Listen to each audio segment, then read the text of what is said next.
నమస్కారం న్యూస్ 9 టీవీకి స్వాగతం. మేడ్చల్ జిల్లా మల్కాజ్గిరిలో 22A నిషేధిత జాబితా వ్యవహారం తీవ్ర దుమారం రేపుతుంది.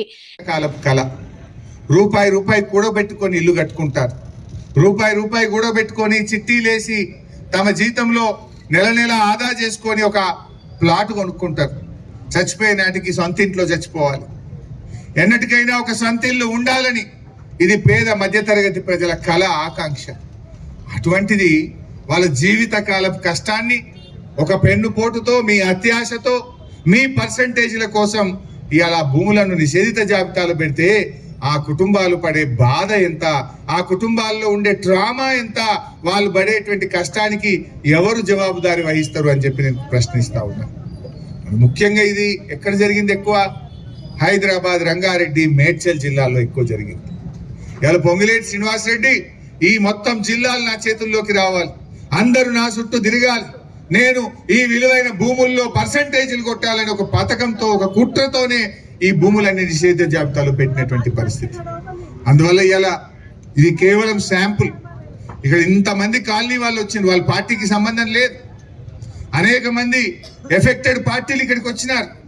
మా రాజశేఖర రెడ్డి ఎమ్మెల్యే గారు, అన్న మా దగ్గర కాలనీలు ఇబ్బంది పడుతున్నారు, ప్రజలు ఇబ్బంది పడుతున్నారు, దయచేసి మీరు రావాలి, ప్రభుత్వం మీద ఒత్తిడి పెంచితే ఈ ప్రజలకు భరోసా దొరుకుతుంది, ఒక నమ్మకం దొరుకుతుంది, ఒక ధైర్యం దొరుకుతుంది అని చెప్తా ఉన్నారు.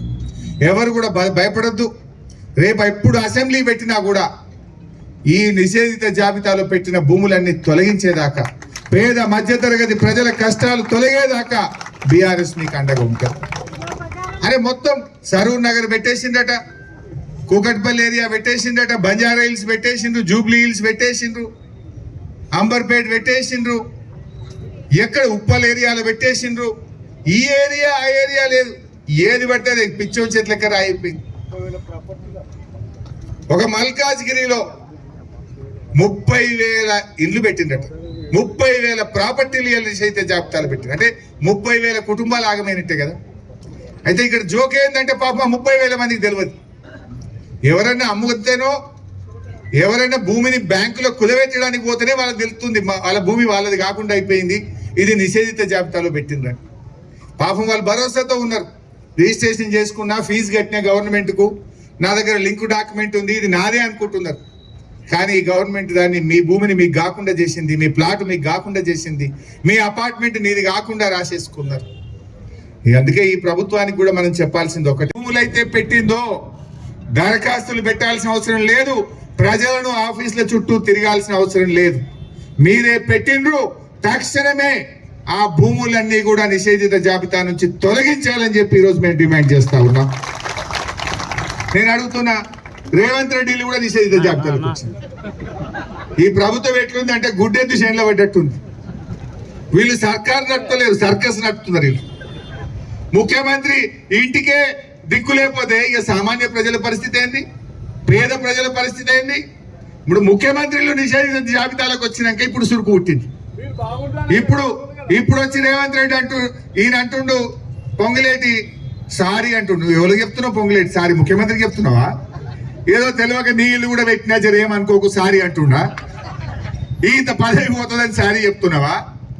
ముఖ్యమంత్రిలే ఇలా నిషేధిత జాబితాలు పెడితే ఇప్పుడు ముఖ్యమంత్రి దరఖాస్తు పెట్టిండు, నా ఇల్లు తీసేయండి మరి. రేవంత్ రెడ్డి కూడా నా ఇల్లు నిషేధిత జాబితాలో పడ్డది, నాది తొలగించగలరు అని అప్లికేషన్ పెట్టిండా మీ సేవలో పోయి? మరి ప్రజలు ఎందుకు పెట్టాలి? ఈ ప్రజలను ఎందుకు ఆఫీసుల చుట్టూ తిప్పుతున్నావు? చేసిన తప్పు నీది, తప్పును సరిదిద్దాల్సిన బాధ్యత కూడా నీదే. ప్రజలను ఇబ్బంది పెట్టద్దు. ఏవైతే అన్యాయంగా, అక్రమంగా పేద మధ్యతరగతి ప్రజల భూములను మీరు నిషేధిత జాబితాలో పెట్టినారో వెంటనే వాటిని తొలగించాలి, లేదంటే పెద్ద ఎత్తున బీఆర్ఎస్ ప్రజా ఉద్యమానికి శ్రీకారం చుడుతుంది. జాగ్రత్త అని హెచ్చరిస్తా ఉన్నా. పొంగిలేటి నీకు నైతిక విలువలుంటే తక్షణమే ఈరోజు బీఆర్ఎస్ పార్టీ డిమాండ్ చేస్తా ఉంది. ఏంది భూదాహము? ఏంది ఇలా రాష్ట్రంలో కోడై కూస్తున్నారు 30% గవర్నమెంట్. ఎన్ని డెవలప్మెంట్లకు తీసుకున్నారు మీరు? ఎన్ని భూములు నిషేధిత జాబితాల నుంచి తొలగించిండ్రు? ఆ తొలగించిన భూములను ఎన్ని డెవలప్మెంట్ తీసుకున్నారో వైట్ పేపర్ రిలీజ్ చేయండి. ఇలా ఇంకో కుట్ర జరుగుతున్నది. పొద్దున వస్తా ఉంటే ఒక మీడియా మిత్రుడు చెప్తున్నాడు, అన్న ఇదంతా కుట్ర జరుగుతున్నది, ఇవాళ నిషేధిత జాబితాలో ఉన్న భూములు తీసేయడంతో పాటు కొన్ని ప్రభుత్వ భూములు, కొన్ని అసైన్డ్ భూములు, కొన్ని వీళ్ళు కబ్జాలు పెట్టిన భూములు, వాటిని కూడా పని తీసేసే ప్రయత్నం చేస్తున్నారు. అదేంటి 14 విలువైన భూములను కూడా ఇప్పుడు అన్ని తీసేస్తున్నామనే పేరు మీద వీళ్ళు కబ్జాలు పెట్టి అగ్రిమెంట్లు చేసుకున్న విలువైన భూములను కూడా తీసేసే పెద్ద కుట్ర జరుగుతుంది అని చెప్పి ఇవాళ ఒక జర్నలిస్ట్ సోదరుడు చెప్తా ఉన్నాడు.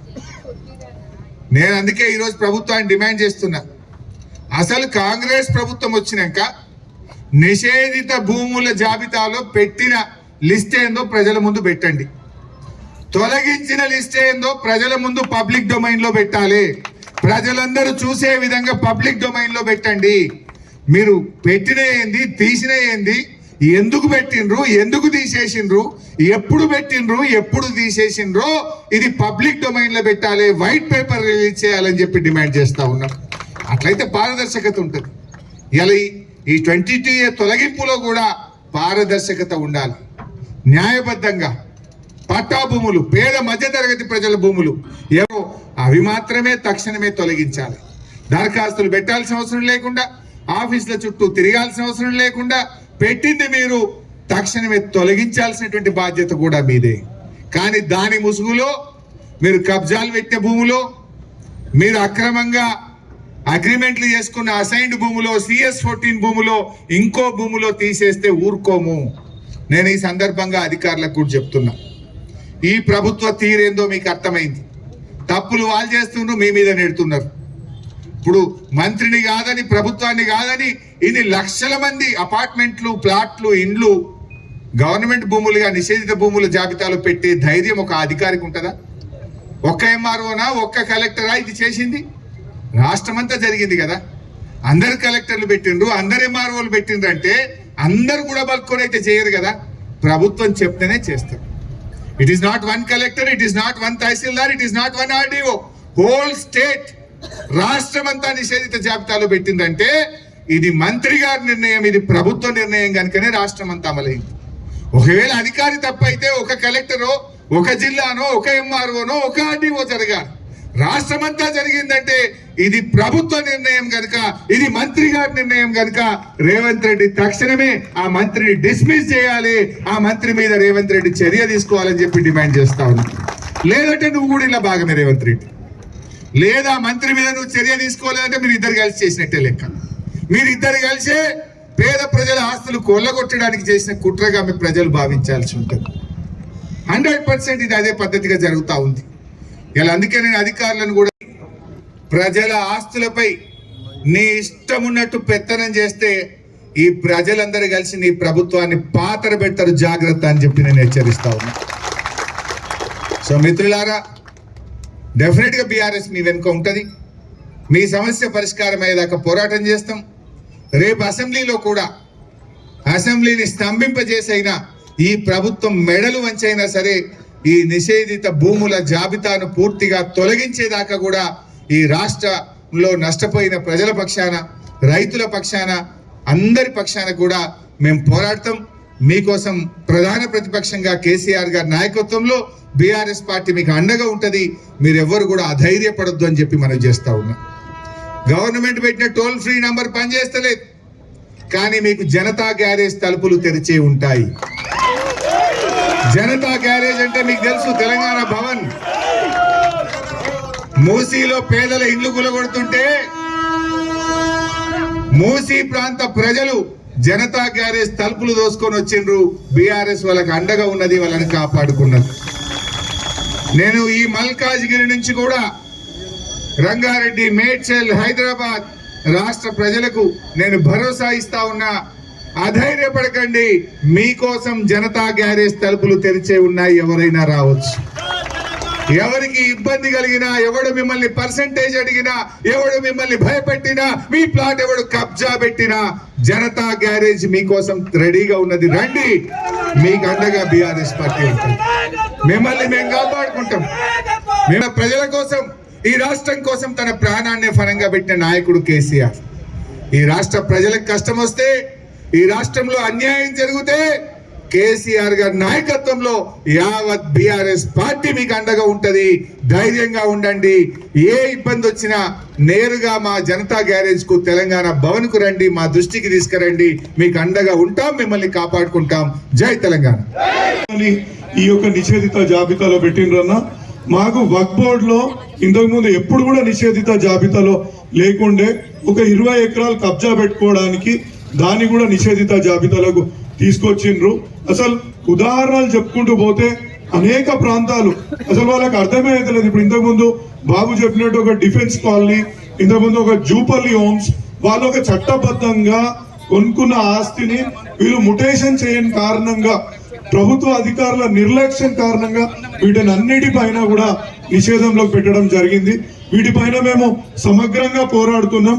మొన్న ఒక 6 నెలలు వక్ఫ్ బోర్డ్ దగ్గర తిరిగి, అయ్యా మీరు ఇది తప్పు చేస్తున్నారు, మీరు ఇన్ని ఇండ్లని మీరు ఈ విధంగా చేయొద్దు, మీరు అంటే ఆస్తి యజమానులని ఇబ్బంది పెట్టొద్దు అని అనుకునే మొన్ననే ఒక ఆర్డర్ ఇచ్చిండ్రు. 10,000 ఇండ్లని దాని నుంచి రిలీజ్ చేయించుకోగలిగినాం. ఇంకా అనేక పోరాటం చేయాల్సిన అవసరం ఉంది. ఇంకా చెప్పుకుంటూ పోతుంటే మా దగ్గర 30,000 ఇండ్లని, అవి అంటే ఇండ్లు అన్నప్పుడు ఒక చిన్న సెంటిమెంట్. ఒక ఇల్లు అన్నప్పుడు మనం జీవితకాలం కష్టపడి ఒక చెమటోడ్చి, మనం ఇంతకుముందు దాసోజు రానన్న చెప్పి రక్త మాంసం పెట్టి మనం ఒక ఇల్లు కట్టుకుంటాం. ఇక్కడ చాలా మంది ఇక్కడ ఉన్న వాళ్ళందరూ రిటైర్డ్ ఎంప్లాయీస్ ఎక్కువ మంది ఉన్నారు. వాళ్ళు కట్టుకునే ఇండ్లని సడన్ గా ఓ బిడ్డ పెళ్లి చేద్దాం, ఇవాళ బ్యాంక్ లోనికి పోదాం అని అనగానే వాళ్ళు సబ్ రిజిస్టర్ కార్యాలయం వెళ్ళగానే అక్కడ వాళ్ళు అంటుండ్రు మీది నిషేధిత జాబితాలో ఉంది. నిషేధిత జాబితాలో ఎందుకు ఉన్నది మాది? ఇగో దీనికి లింక్ డాక్యుమెంట్లు ఉన్నాయి, దీనికి సంబంధించిన గవర్నమెంట్ ఇచ్చిన పర్మిషన్లు ఉన్నాయి, ప్రతి ఒక్క కాగితం వాళ్ళ ముంగడ పెట్టిన.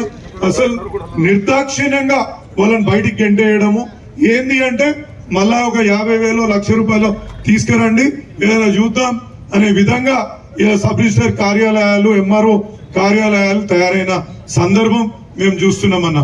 దీని నుంచి మీరు ఎలాగైనా మాకు ఒక స్ఫూర్తిని నింపి పోరాటం చేసి మా యొక్క ఈ ఆస్తులను కాపాడాల్సిందిగా నేను కోరుతున్నాను.